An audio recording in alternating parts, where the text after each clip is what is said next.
Assalamu alaikum wa rahmatullahi wa barakatuh, and welcome to SIGA's Ramadan webinar series, Conversation with History. Today is May 4th, the 22nd day of Ramadan. It's really with great honor and pleasure that we have with us today a great scholar and advocate for human rights and universal values. He's Professor Chandra Muzzafar. Dr. Muzzafar is the president of the International Movement for a Just World, or Just, which is a human rights advocacy organization in Malaysia that works to implement global justice rooted in universal moral principles. He's also the board chairman of Yayasan One Malaysia, a foundation promoting national unity in the country. Prior to his work with Just and One Malaysia, Dr. Chandra founded a multi-ethnic reform coalition called the National Consciousness Movement, which served to raise awareness for issues surrounding ethnic relations within Malaysia. As a political scientist, Dr. Muzzafar has focused his academic work largely on the issues of civilizational dialogue and the crossroads between religion and human rights. Our guest today has also served as the first director of the Center for Civilizational Dialogue at the University of Malaysia. His publications include numerous books and journal articles on Malaysian politics and international relations, including Universalism in Islam, Human Rights and the New World Order, Rights, Religion and Reform, Politics in Asia, Buddhist-Muslim Dialogue, Global Ethics or Global Hegemony, and Religion and Governance. I'm also pleased to welcome my co-host for today, Dr. Hiba Raouf Izzat. Dr. Hiba is currently on the faculty of the Political Science Department at Ibn Khaldun University in Istanbul. She was an assistant professor of political science and deputy director of the Center for Humanities and Interdisciplinary Studies at Cairo University, as well as an adjunct professor at the American University in Cairo.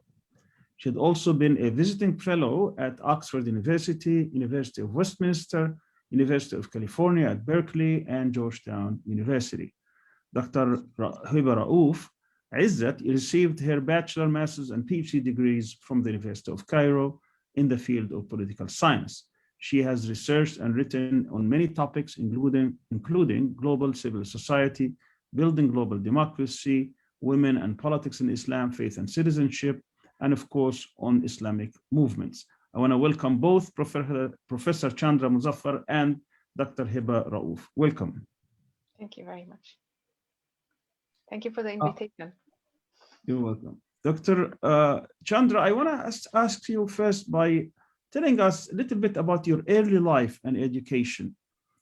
How was the political and social environment growing up in Malaysia, and those who influenced you, the values that shaped you, and how your views have evolved since, and why you chose the field of human rights to champion it, and the topic of universality of Islam that you have always stressed in your speeches, in your books?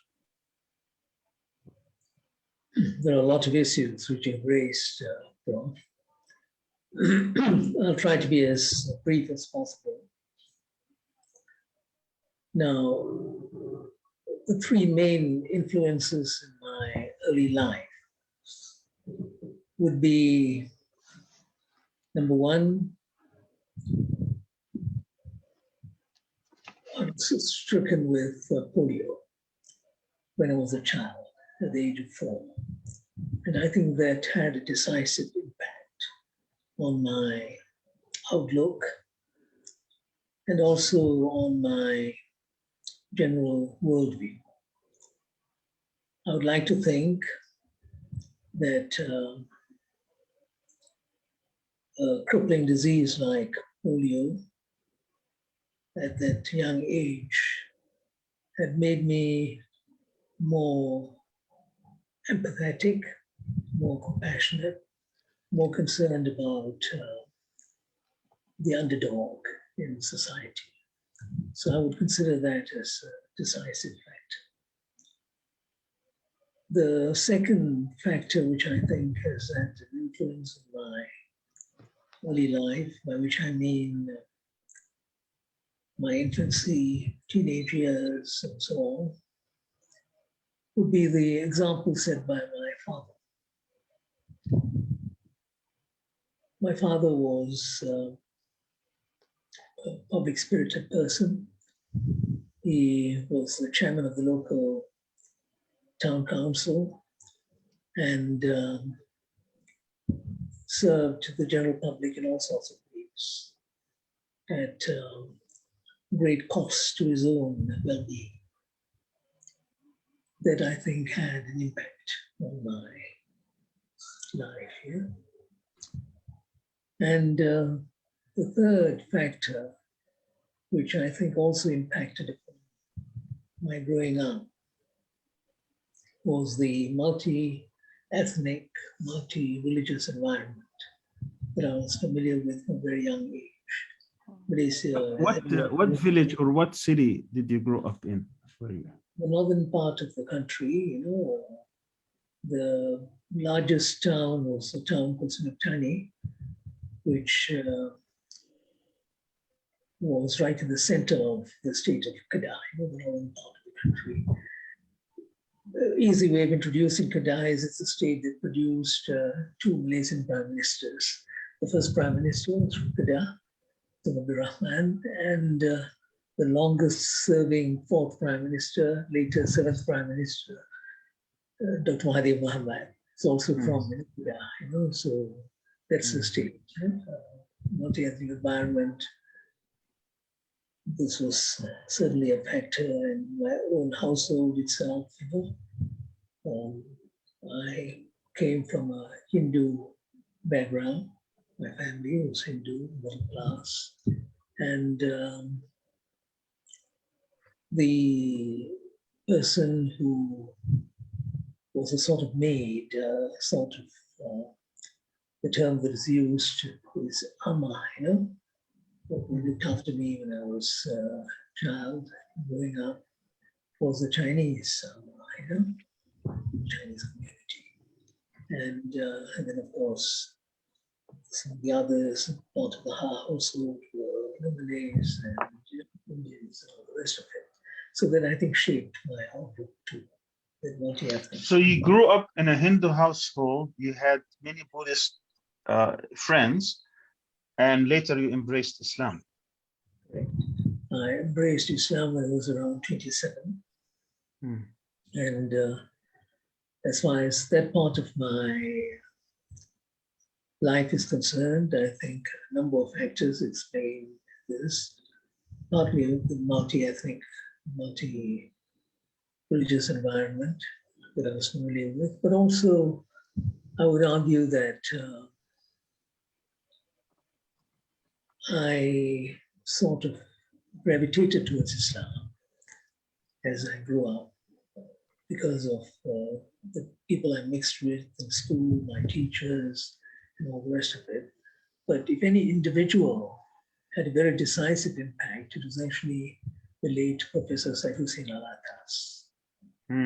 Syed Hussein Alatas was my mentor, supervisor of my PhD thesis, in the University of Singapore. And his own approach towards Islam and the way in which he looked at issues facing the Ummah, I think that had an impact on me. Why do you think, Professor, that the impact of Professor Al-Attas was sometimes overlooked in some other countries? I mean, he is very well known in the case of Malaysia and the Far East, but in the case of the Arab world, he was only recently being discovered in a way after the translation of his book on secularism. But also, it's not with the same. What is it that is it because he mainly writes in Malay, or that he is more focused on the Malaysian scene? What do you think is the reason? Well, a lot of his writings are actually in English. And Malay, of course, was also a language that he employed. But I don't think it was the language factor. Professor Syed Hussein Alatas, in contrast to his brother, Syed Najib Alatas, and some others, was a person who was very difficult to pigeonhole, wouldn't put him into a particular category as far as Islamic thought was concerned. They could not call him a sort of Islamicist in that sense, because he was very critical of various things Muslims stood for, and he did not see himself as one of those advocates of Islamization or Islamic resurgence. At the same time, he was not someone who tried to fit Islam into some other worldview. He wrote about Islam and socialism, for instance, but he did not establish a one-to-one equation between Islam and socialism. He was not a person who linked Islam in an unthinking way with modernization, because he was also critical of modernization and issues of that sort. So I think this is one of the reasons I think that Farid is following the same track in a way. his father, yes, His son, yeah. yeah, his son, yes. I think he was much more difficult. So you say in it's not to categorize. That may be the reason why I did not have that sort of. But you have already you grew up in a Muslim community. I mean, you definitely had Muslim friends, Malay friends. So what is it that attracted you in Islam more than the character of the supervisor and the intellectual endeavors and dialogues and the connection? Well, this is actually an important question. I would say that my attraction towards Islam was part of my general inclination towards religion and spirituality that had started before I gravitated towards Islam. In school, I was very interested in issues regarded as spiritual. And though I came from a particular religious background, it did not hinder or hamper me from reaching out to other religious traditions, trying to understand different religions and so on. So I think, it was the search for spirituality.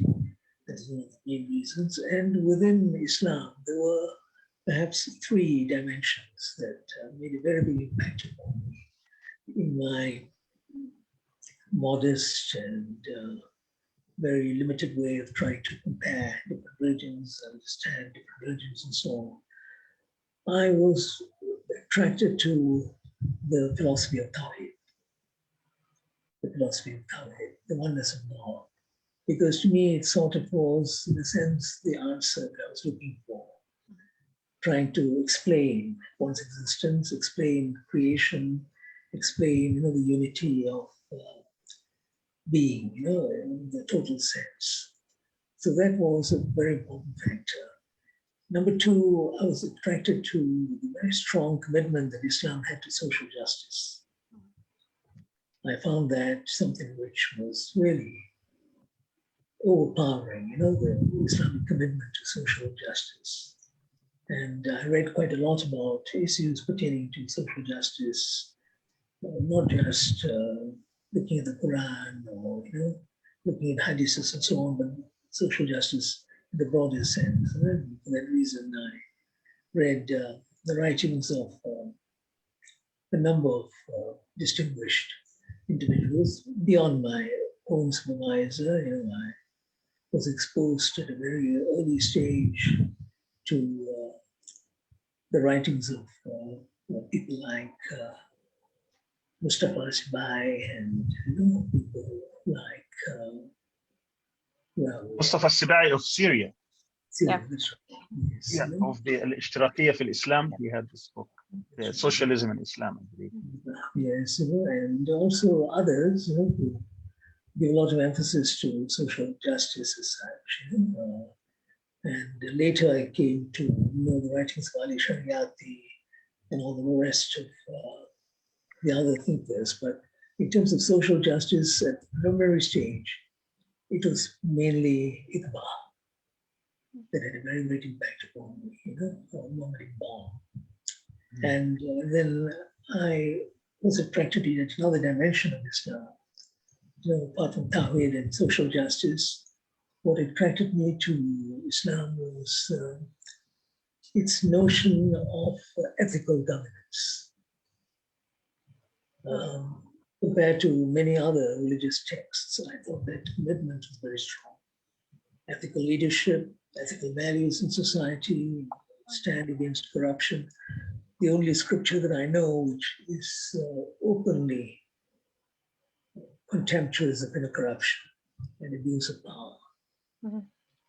So ethical governance was the other thing that attracted me to Islam. It's very interesting that these are the dimensions, but let me ask you also about the aspect of prophethood, because I think that it's different in Hinduism, the perception of the role of humans, the role of man generally. There are different images of gods or of saints, but I think that the notion of nubuwa, the notion of prophethood, I would be very interested to listen to your opinion on that. How did you approach it? My concept of prophethood was very strongly shaped by what I see as the Islamic worldview on prophecy and prophethood. I found it much more rational, to put it in very simple terms, much more rational. One did not need to believe in the supernatural to accept the idea of prophecy and the position of the Prophet Muhammad as the final prophet. It was something that was logical, rational, and I could understand why they occupied that position. Mm-hmm. And it's also very interesting that the affirmation of the prophet's position as prophet is in a sense an affirmation of all prophets. Mm-hmm. And not just those that are mentioned in the Quran, but also prophets that are not mentioned, including, some would argue, prophets from the non-Abrahamic traditions. There are hints of that in the Quran, of prophecies and other traditions. Then I think give it a universalism that appealed to me, that you did not have to negate anything by embracing Islam.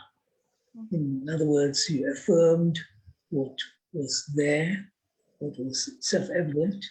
You affirm what is self-evident, and yet at the same time, you sort of transcend a particular culture. One sees the Prophet beyond his Arab culture, because he was in that sense a universal personality. And Dr. Chandra, did you have to face any backlashes when you converted to Islam from your community, from the surroundings, or was it an acceptable fact that people lived with it? Yeah, that again is, I think, quite an important question. If I look at my own family background, two of my uncles on my mother's side had embraced Islam, converted to Islam. So it was not new in that sense. So I had not just relatives, uncles and aunts and so on, Muslims, but also generally it was an environment that was sympathetic to Islam. There was no hostility at all. And so my becoming a Muslim was not a problem for anyone, and I would not have wanted it to be a problem in any sense. Let me ask you, Professor, you mentioned Tawheed, and you mentioned social justice, and then you mentioned ethical governance and the ethical role in society, social responsibility in a way, ethical responsibility, and moral presence, public presence. One might wonder, who does not know you well, as I had the pleasure to know you for more than 20 years, one might wonder where do you situate Sharia? Where do you situate not only the principles of governance, but also the dimension of Sharia in this sort of intellectual map? Well, it is a question of how one interprets Sharia. If you see it as pathway. You see it as rules, procedures that are related to methodology. If you see Sharia as underlying principles that govern jurisprudence, rather than a rigid adherence to certain rules and laws and so on, then I think it is not a problem.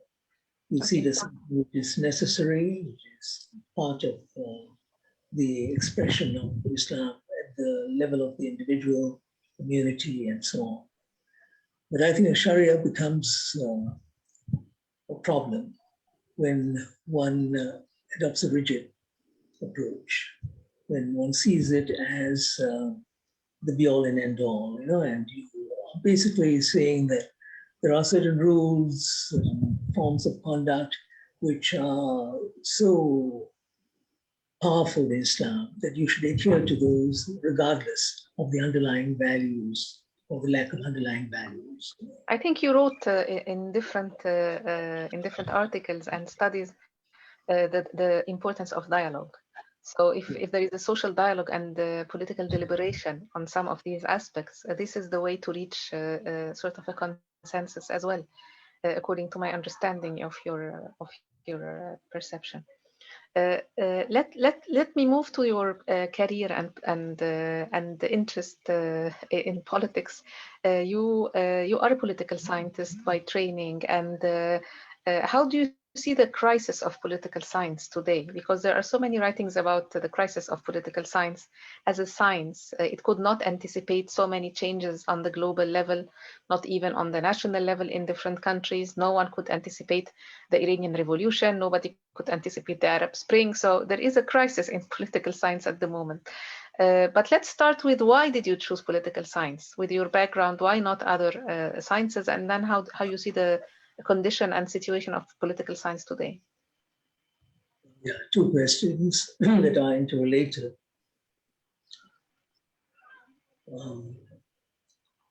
Political science in crisis. I suppose this is true of all social sciences. It's not just political science. In a state of crisis. And in a sense, it is understandable. It is something which has a larger purpose, because the tension that is created by crises of this sort, if we can call them crises, they could lead to attempts to develop the discipline as such. I do not think the validity of the discipline should be determined entirely by its ability to predict. That is true, an element of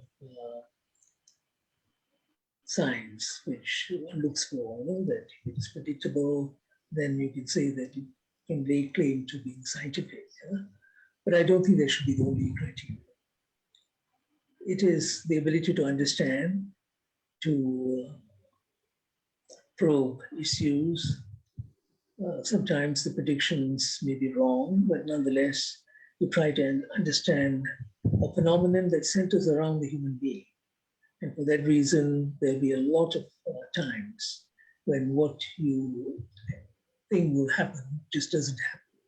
Because in the ultimate analysis, it is the human being that is the main actor when it comes to politics. So one shouldn't be surprised that there is this inability to predict. People say no one predicted the fall of the Berlin Wall, no one predicted all these things. Yes, it's true.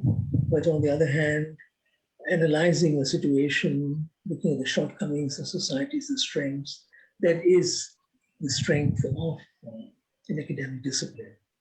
And so I do not see that as something that worries me unduly, the inability of political science as a science to predict, as if that is the ultimate defining characteristic of political science.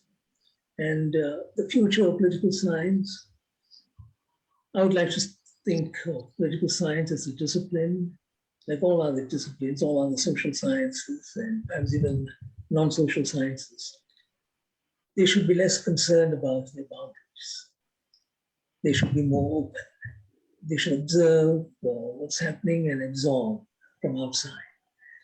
Politics cannot be understood today without a knowledge of economics or without a knowledge of sociology, psychology.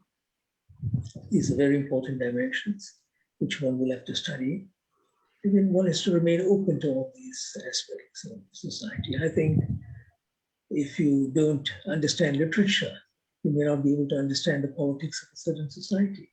Literature is so vital in understanding the politics of particular. Different expressions of power, different manifestations.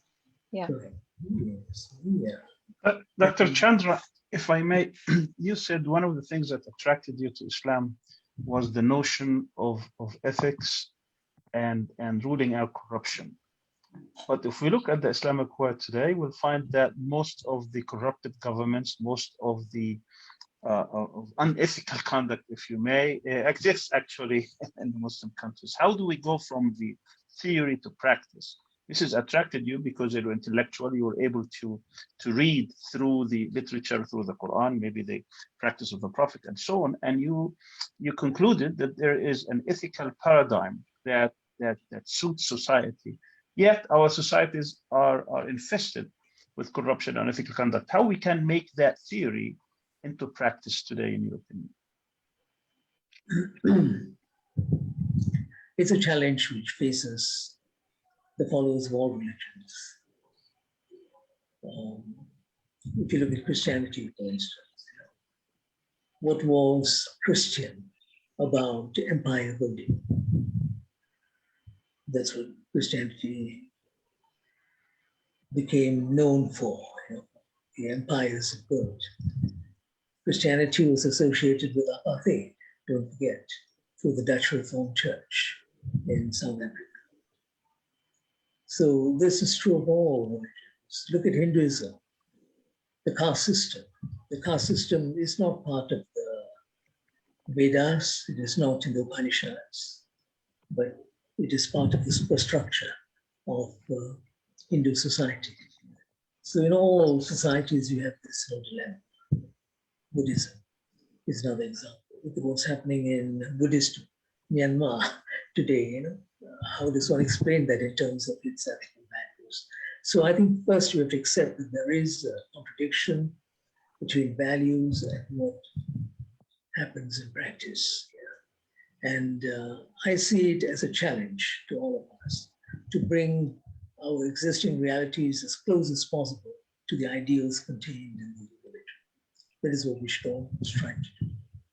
And we should try as hard as we can to close that gap. It is not peculiar to the Muslim world, but it is something which one should be inspired to do in the case of Muslims, because you have got such an explicit position against corruption and abuse of power. Right from the earliest days of Muslim society, so one should take a stand against this, which is in a sense related to something else that has been so much a part of my life. I feel that the intellectual individuals who are committed to knowledge, the pursuit of knowledge, they should take a stand on the vital issues that challenge their society and other societies.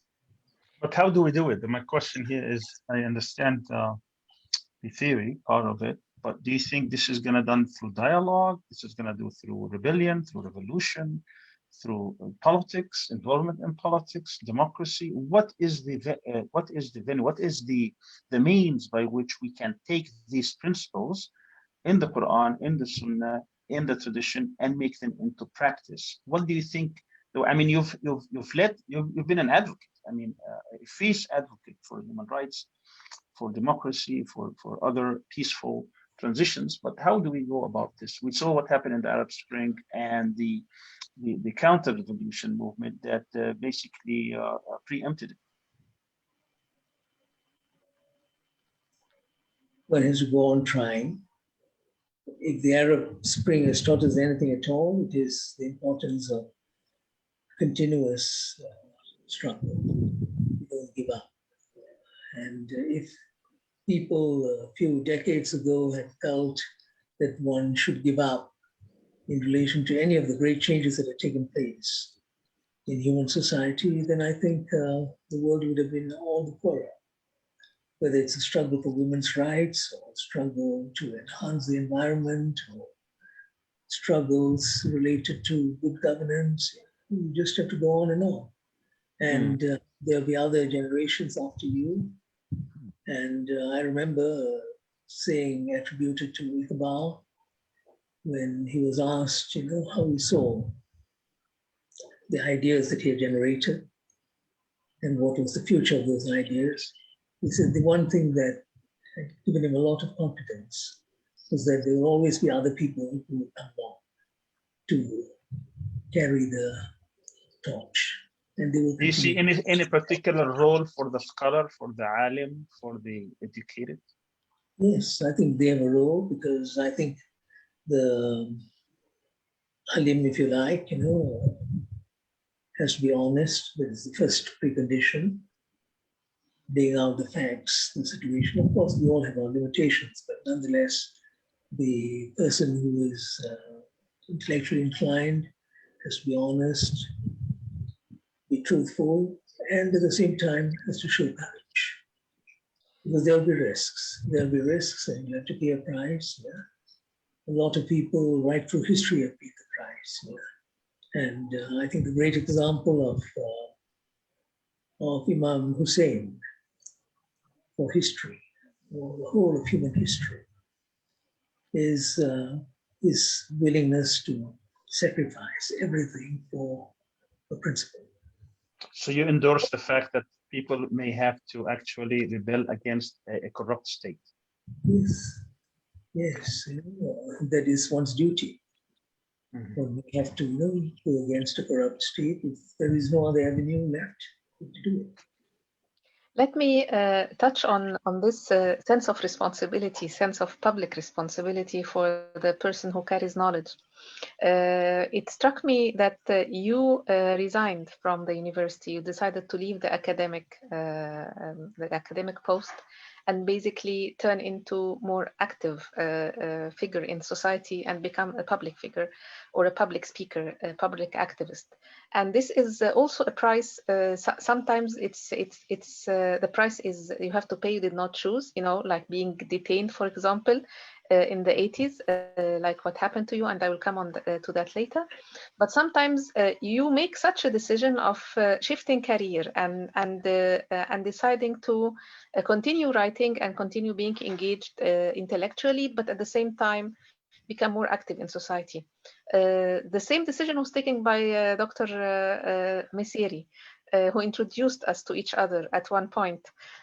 So how do you see that? How do you see that someone who is in the academia at one point needs to take such a difficult decision of just becoming independent? It has its own toll on your financial situation, on your personal life. How can you elaborate on that a bit? Because this is like something that all the time hits me. What a courageous decision to take in such circumstances in our third world.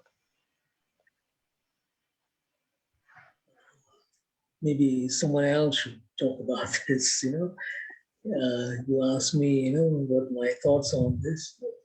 There are certain decisions you take, certain forms of action which you decide to carry out, because at that moment that there is no other way. I quit the university after 13 years in the university in Penang, and there was quite a bit of sacrifice involved. We had to depend on the salary of just one person, my wife, and so the bigger chunk of the family income was gone. But if I hadn't made the decision, I do not think Ali Run would have grown and developed.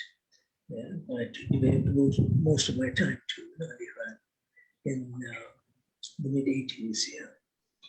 And then, of course, I lost my job at the university over there. That was not my doing. It was the way the state perceived me, and I lost my job, and again, meant losing one's income and all the rest of it. So there are sacrifices of that sort, you know, and others have had to sacrifice much more than I have had to in order to do what they want to do, in order to commit themselves to a certain course. You know. But why one makes certain decisions, what are the impelling factors, why one moves in a certain direction, it's not very easy to explain these things. It's usually a sort of constellation of factors that push you in a certain direction. That the decisions that I've made, you know, it's all part of the maturing process, part of the struggle, yeah. And what saddens me sometimes is I find that people who are in a much better position than me to do certain things, they had failed to act in a certain way. And as a result of that, I think, this is just a personal judgment, as a result of that, I think society lost quite a bit. If they had also done certain things at a certain point, maybe society would have gained. We don't know. You also paid quite a price because you are not allowed to go back to Singapore, where you studied. Because the things that you wrote about Singapore, as far as I understand, you are not allowed to enter Singapore, which must be for someone who lived there for many years, need to be a very difficult situation as well. Yeah, that was for a period of time. I was banned from entering Singapore because I criticized the Singapore government's detention of a number of activists in 1987.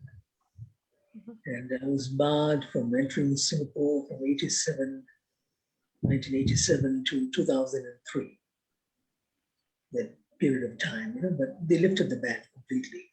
Great. And gone back to Singapore a number of times since then. Let me follow up on Dr. Hiba's question about the responsibility of the scholar or the intellectual.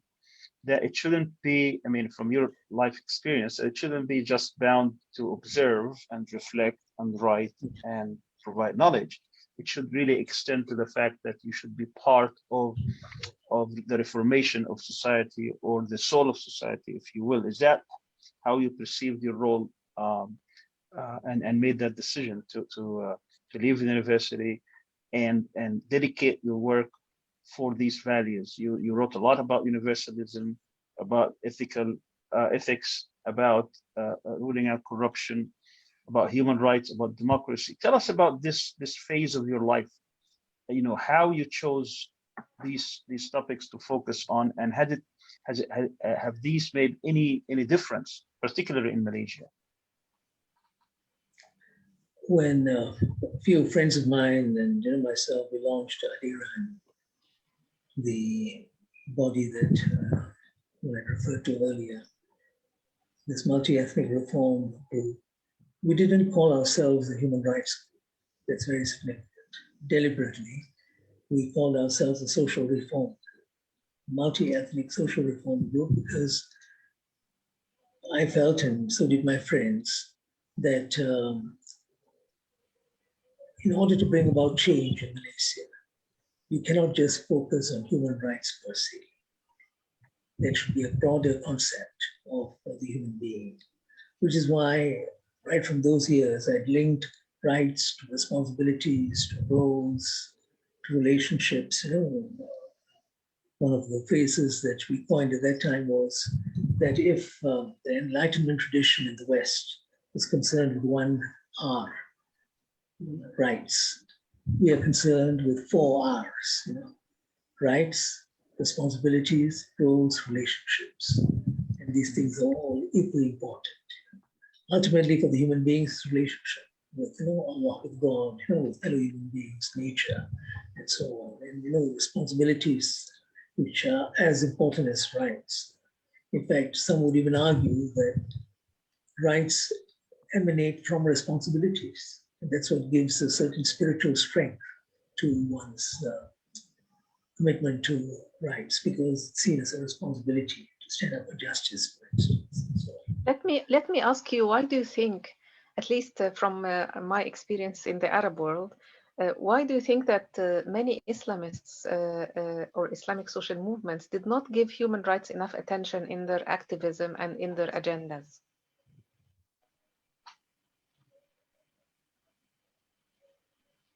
I think it's partly because there could be a variety of reasons. It's partly because human rights is seen in some circles, especially those who exercise power and authority. It's seen as an attempt to echo the West.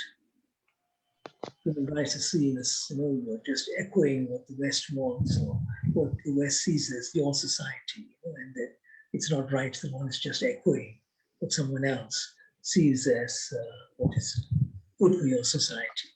Of course, this is a misperception, it is a distortion.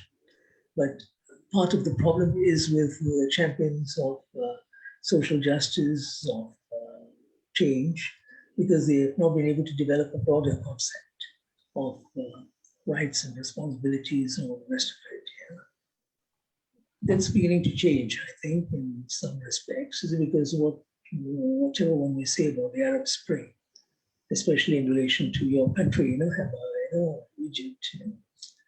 I think it's remarkable that if you look at those who came out in the initial stages, the famous names, including some young people and so on, they had a broader concept of the struggle, not just human rights, the April 6th movement, and so on. They saw things from a broader perspective, which I thought was good. It's a pity that it didn't develop that way. And I think that should be the vital concern. Why is it that, a larger concept of struggle has not been able to sustain itself? Mm-hmm. Dr. Chandra, you established the social movement, social reform movement. You didn't turn into politics. Do you think that the role of the intellectual is to help in changing social reform rather than being in politics and trying to get policies enacted? Is that more of a proper role for the intellectual, or do you think you should have also become a political figure in which you can help in making these changes on the ground? And I want to, if your answer is that it's better to be in the outside politics so that you can have impact on all politicians and all political parties, my question is, has your movement made a difference in Indonesian society? Well, if you look at Al-Iran, when it was established in 1977, it was the only group of its kind. And the fact that it's still around after so many years, and mind you, it's an organization which has very limited resources, but it has been able to sustain itself. I think that goes to show that it has carved a niche for itself within the Malaysian landscape. Just taken up a whole variety of issues, and that I think is a contribution that Al-Iran has made. Whether it has changed the tone and tenor of politics of the country, I'm not so sure, because politics is a different creature, and very seldom do you have social reform movements changing the political landscape as such.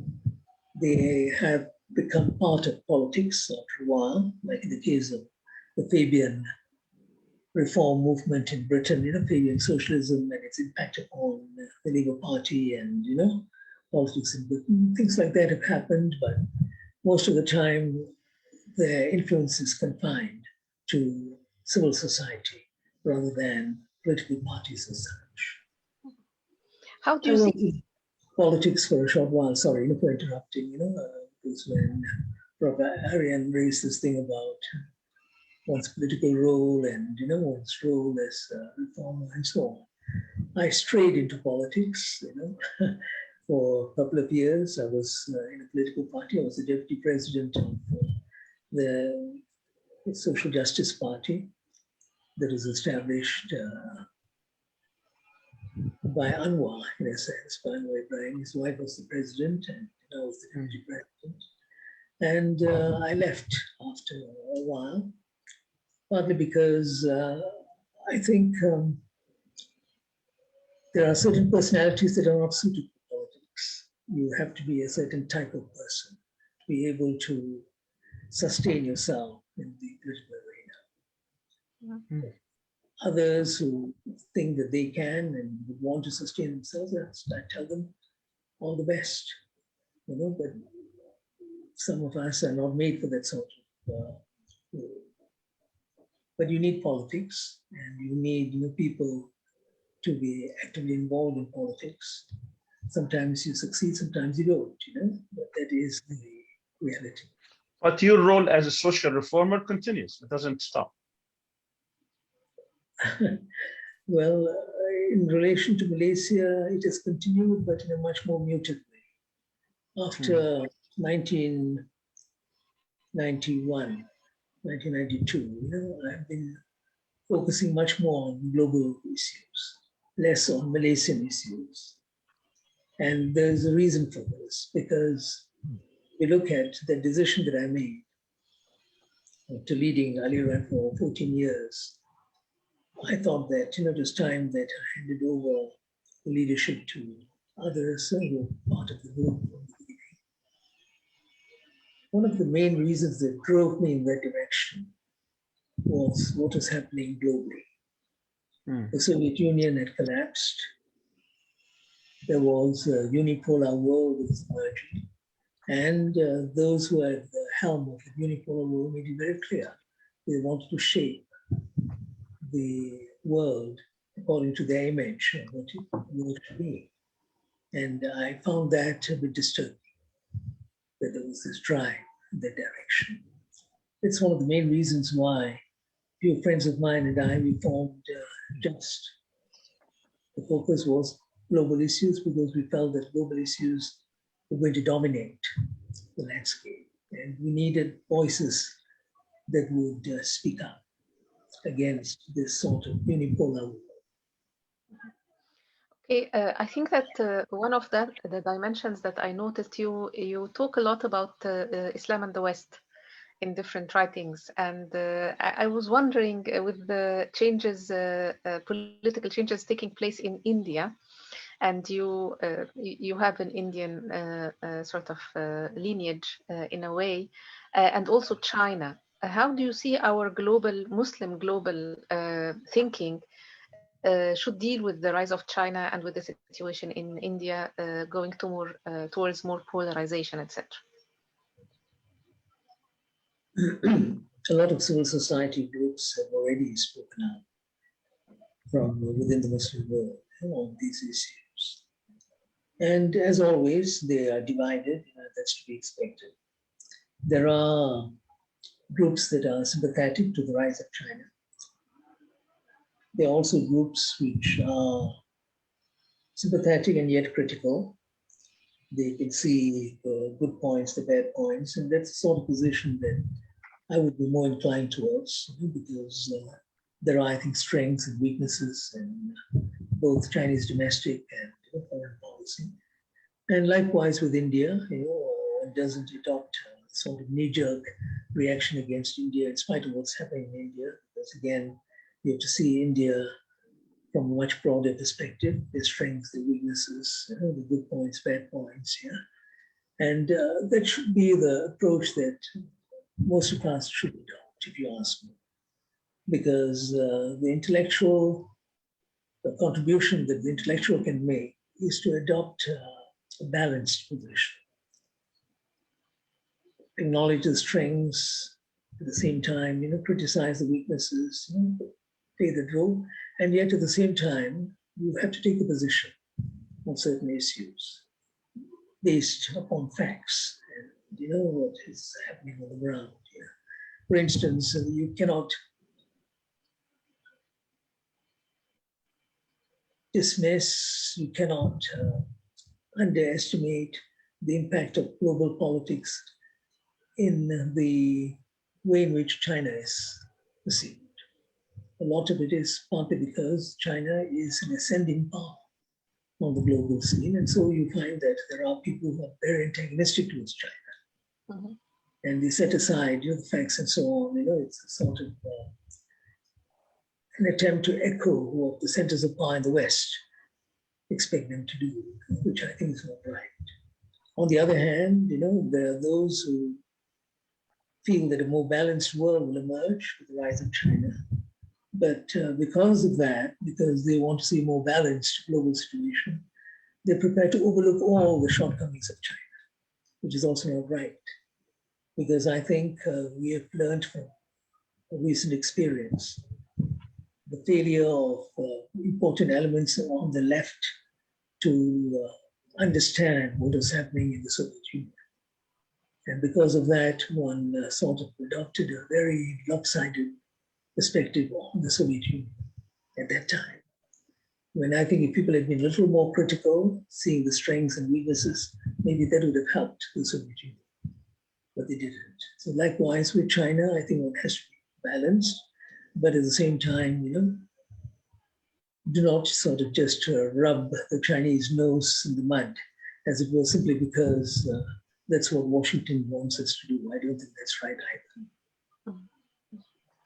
Dr. Chandra, if we were to look at the Islamic history, the history of the Ummah as ebbs and flows, as a continuum line, where do you put us now? Have we reached the bottom and rising up, or are we still going down the line? How do you see our progress now in the 21st century?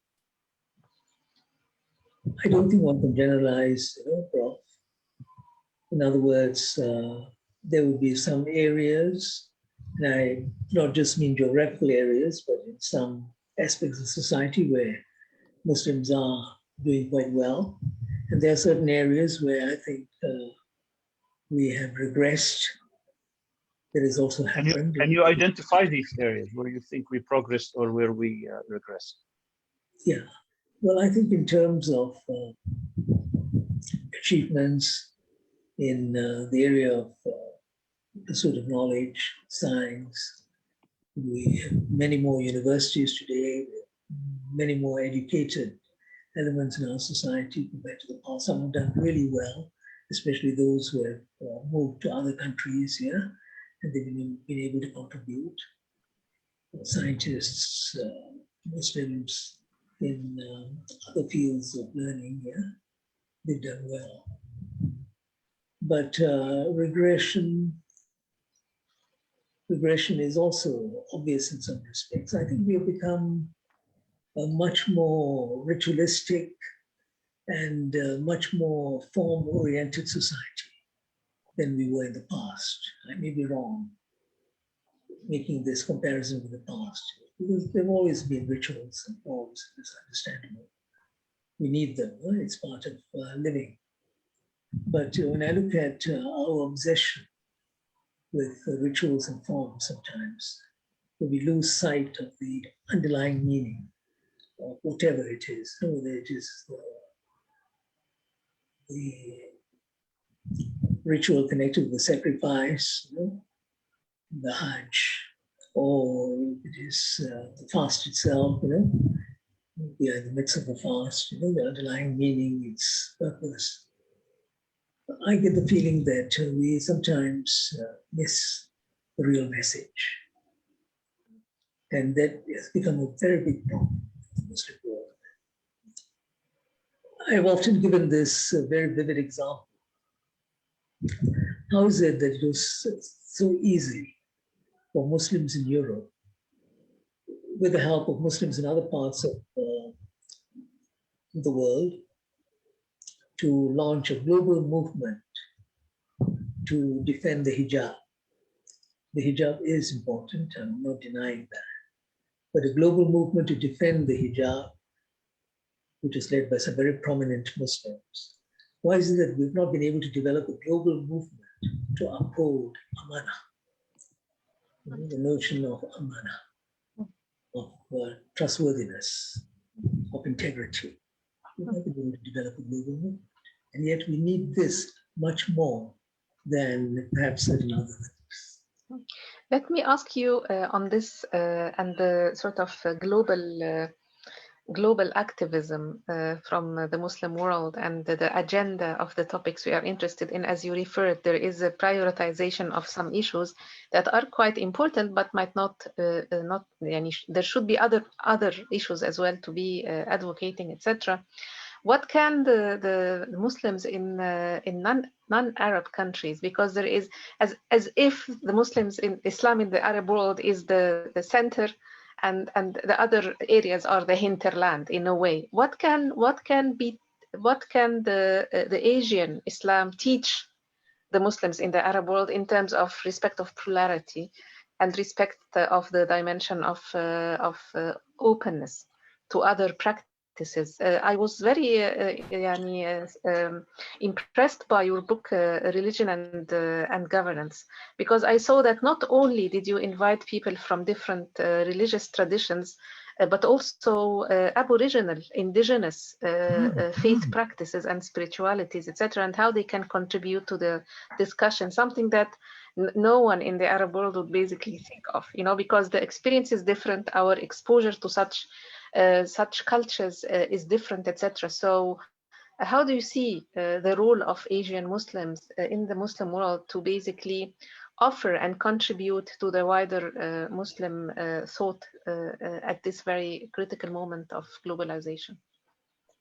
Let me preface my remarks, Dr. Heba, by saying that I do not see Asian Muslims and non-Asian Muslims in sort of hard and fast categories, because I think there is a great deal of fluidity and a great deal of interaction that has already taken place. So one has to be fair to the reality and say, well, maybe we should go beyond such categories. But having said that, it may be good to remind ourselves that the vast majority of Muslims are actually in Asia, in terms of numbers, they're in Asia. And what I find sad about the present situation is this, that people in the Arab world, they do not know much about the writings, the positions taken by non-Arab Muslims, even if some of the contributions are really quite profound. For instance, I find that a lot of people in the Arab world, they're not aware of the writings in the Malay language, in Bahasa Indonesia, which is part of that larger reality, Malay language. They're not aware of those writings. They're not aware of writings in maybe Urdu, other languages. They're not aware. That I think is really a pity. Just as these people in Indonesia or Pakistan and so on may not be aware of the writings in Arabic of some of these people, though I think there is a little more exposure to that. But as far as the other reality is concerned, there isn't much exposure. So I think we should seriously undertake to translate many of these writings. Some years ago, I think about 16 years ago, we organized a conference in Kuala Lumpur, and the main purpose was to get the non-Asian part of the Muslim world, especially the Arabs, the Iranians and others, to understand what was happening in the Muslim world that was not part of West Asia and North Africa. We thought that would have been good if there was that sort of understanding. And we focused on a particular issue because that sort of focus is very, very useful. Not just translating as such, but a particular issue. And that issue we had in mind at that time was Palestine. We thought there should be much more cross-fertilization on the Palestinian issue so that people know what is being said, written about, and so on. As far as that is concerned, it's such a pity that people who are committed to the Palestinian cause have not done enough to translate leading writings in Arabic, in English, into, say, languages like Chinese, Korean, or some of the South Asian languages on Palestine, so that the understanding of the Palestinian issue would improve. That we have not done. On the other hand, you find that Israel was able to persuade the Chinese authorities, because they control the media in China to a great extent. They organized a series of programs on the history of the Jews, calling Chinese, to tell the Chinese people that this is what the history of the Jews is all about. So they don't deal with these things directly. It's done in a very indirect and subtle way, and very cleverly. We have not done that. There's so much more to discuss, because if you look about Islam's interaction with China, it is just amazing. It's a long, long history. And there's a great deal that Islam contributed to the Chinese dynasties, and vice versa, But no one even talks about these things. So at the moment, the attention about, as far as Muslims in China are concerned, it is all about the Uyghurs, when actually the history of Islam and the Muslims in China is a star-studded history, in relation to the dynasties, in relation to literature, the arts, in relation to military warfare, in relation to governance. There's a lot of the leading Confucian works from the 17th and 18th centuries that have been translated into Arabic at one time, but things have changed. Dr. Chandra, I'm curious to know your opinion about nation state and nationalism. In the history, of course, Muslims did not recognize these boundaries. I mean, we identified certain areas in our history where you may have different empires. Nevertheless, people felt this oneness of the ummah, the meaning of one ummah. But since the emergence of colonialism and the division and the nation state system, the Australian model later on, now people are more inclined to be attached to their national identities rather than Islam. But on the other hand, if you go back to confessional states, where Islam or Muslims become an ummah, people start talking about the minorities, the Christians and the Jews in some parts, as well as in Buddhists and Hindus and others. How do you foresee a system where people could realize themselves as an ummah, and at the same time the other faiths feel comfortable within that system? Or is this a bygone era and that we have to live with the nation state forever?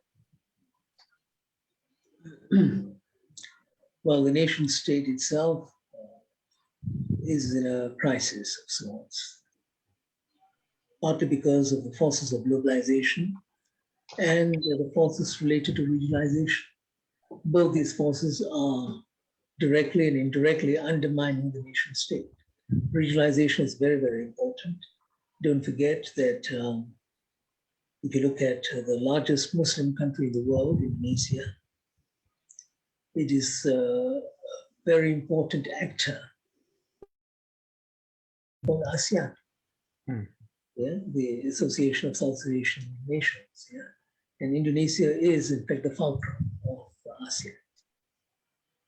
So regionalization is actually very important for us in terms of the future, the way trends are developing, especially in economics and technology and so on.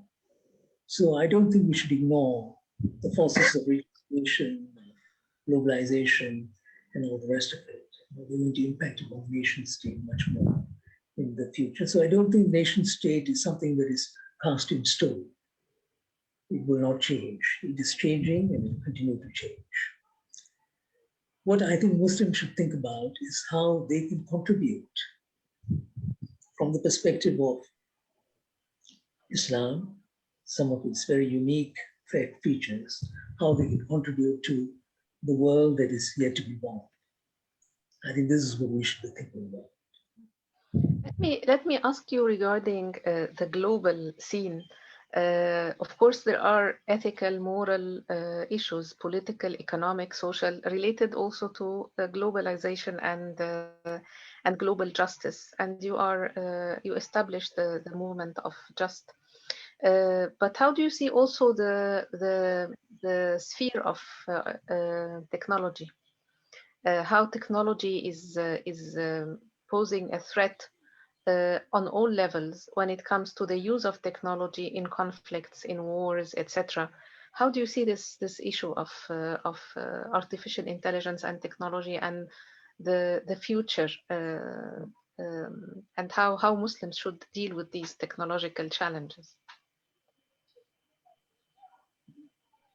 Oh, I'm inclined, Eba, to give an answer which Umar Mokhtar, the revolutionary with the Sufi background, the answer that he gave when he was asked by some of his inquisitors who were asking him questions when he was detained, what he thought of technology. And he said that, technology is something we had understood a long time ago. Muslims realize that technology is useful. Technology can also be harmful. It all depends on human beings. Yeah. So whether it is artificial intelligence or other new dimensions of technology, it is a question of how we employ them for our own benefit and the benefit of future. I actually meant the technological gap, basically. How do you see Muslims facing the challenges of a technological gap that is actually increasing? This is also part of justice, the global justice, that we don't have access to the same knowledge, we don't have access to the same, even sometimes in some universities, they do not allow non-natives, non-nationals to study in some departments or take specific specialities, etc. So how do you see us in terms of global justice dealing with this technological gap? Well, one has to be more specific, and talk about societies where some problems of this sort do exist. For me, the technological gap and the scientific gap which underlies within societies, including Muslim societies, that to my mind is really a big challenge. And this is a question of resources. It is a question of how we structure our educational systems, and how we sort of harness the market to serve the human being. These are the real issues that confront us. And I think different countries will have to find different ways of responding to this. At the global level, China's achievements in technology are really quite astounding, what they have accomplished. And don't forget that China, at the beginning of its revolution, 1949, was a society that had a lot of problems related to science and technology, but the focus they decided on right from the beginning. And that focus was in some ways related to the social structures. Why do I mention this? Because I contrast China with India. India also gave a lot of attention to science and industrialization at the beginning. But why did India fall back? Because of its social structures. The thing about the caste system, about the Brahminical elite and all the rest of it. So I think we have to pay close attention to the social structure and try to bring about a transformation where you link changes in the social structure to changes in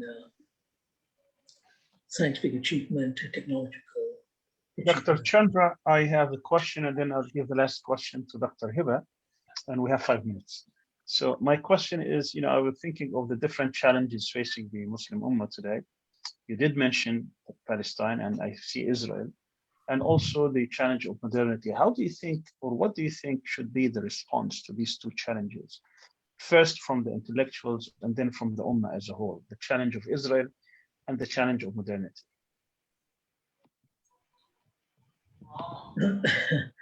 Well, the challenge of Israel, I think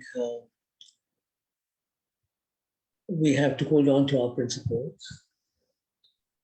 If one rejects what Israel is doing today, it's largely because we reject occupation. We've got good reasons for rejecting occupation. And if we find that some Muslim countries have betrayed our hopes and so on, it's largely because I think they are short-sighted. I ask myself a very simple question. All those countries that have chosen to recognize Israel, what has Israel done for the Palestinians in return? Have they given up 1 inch of their territory? Have they made any concession whatsoever to the other side? They have obtained what they wanted because I think they've been able to play the game in a more sophisticated manner with the support of the United States and some of the other Western countries. Muslims, on the question of Israel, have to remain steadfast, hold on to certain principles, but at the same time, build up your societies, build up your own science, technology, trade, industries. There's a lot that we can do. We've not done these things. I remember a story that the late physicist Abdul Salam from Pakistan, who won the Nobel Prize for Physics, a story that he shared with some of us many, many years ago. After he won the Nobel Prize, he visited nearly every Muslim country and tried to sell a single idea to the rulers. He wanted them to invest in the fundamental sciences. Not just technology, because technology is application of the sciences, right? But he wanted them to invest in the fundamental sciences, whether it is in the area of physics or chemistry or whatever. They were all very happy to entertain him, but not one of them was prepared to invest. So they had a lot of money at that time. Mind you, this was in the early 80s.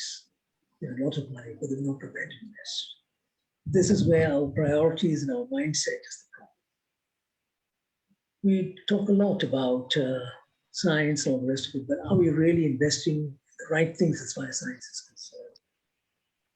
This is our shot. The last question goes to Dr. Hiba. I actually have 2 questions. The first question is the impact of violence on the future of Muslim discourse on global justice. So there is a challenge that has been there for the last 20 years in terms of not only the war on terrorism and all the injustices it caused on the global level as a pretext for more hegemony, but also the violence from the Islamic side, using Islamic discourse to legitimate violence. How do you see this having an impact on global Islam? And how to face it, how to deal with it? Well, more people, I think, should speak up.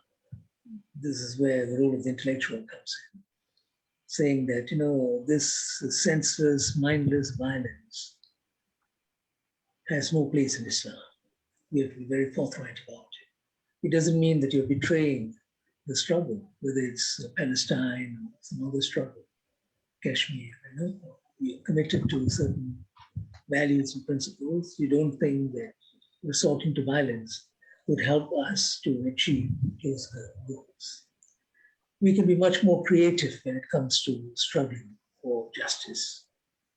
One of the reasons why we've been less creative than we should be is because many of us think that the most effective way of seeking justice is by resorting to a hand grenade, a bomb, that this is the solution.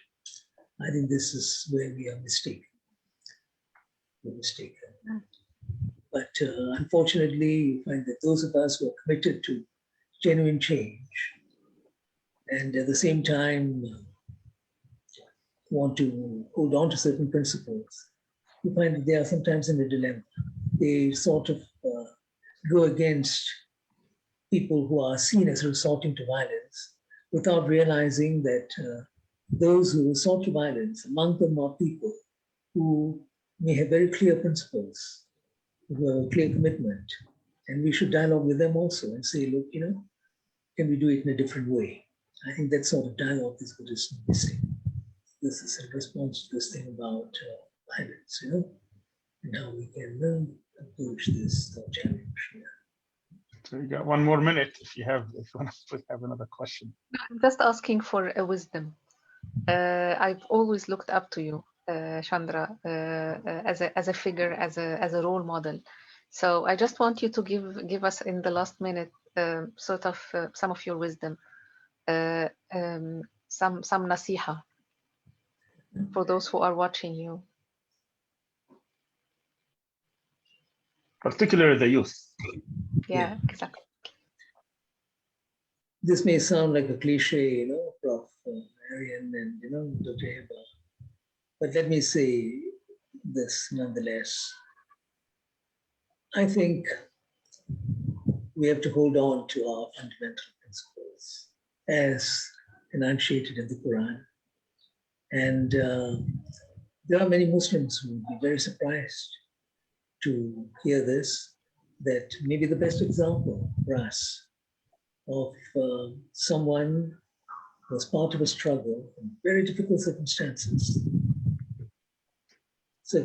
which we cannot even imagine perhaps today, part of a struggle, and yet minimized the use of violence or force, committed himself and his followers to a noble struggle, which in the end bore fruit after many, many centuries.